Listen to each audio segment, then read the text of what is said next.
Depuis samedi soir, les images qui viennent de Bordeaux, c'est un peu le rêve américain. Un rêve américain carrossé façon années 50 devant un grand écran.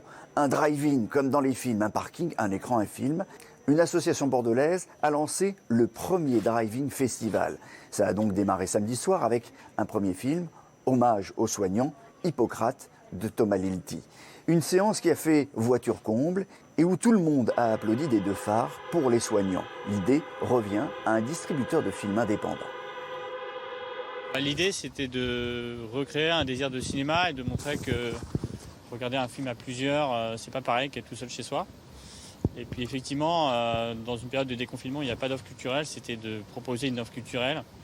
Je voudrais profiter de l'occasion pour faire klaxonner les soignants évidemment, mais aussi les invisibles, les gens qu'on ne voit pas.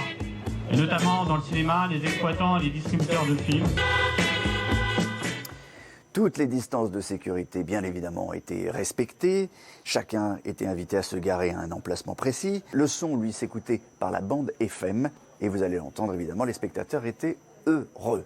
Première sortie à l'extérieur vraiment, premier événement, premier loisir et premier retour à une vie à peu près normale, donc c'est très cool. Je crois que c'est la première fois que je fais ça à Bordeaux. Et puis bon, je me suis dit, allez, pourquoi pas sortir ma voiture de collection pour être vraiment dans l'ambiance, quoi.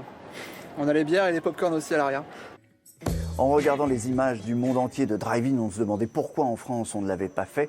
Et bien voilà, c'est chose faite. C'est à Bordeaux jusqu'au 24 mai. Ensuite, le festival va se déplacer à Marseille, puis dans les Hauts-de-France. Et cela jusqu'à ce que les salles de cinéma puissent rouvrir.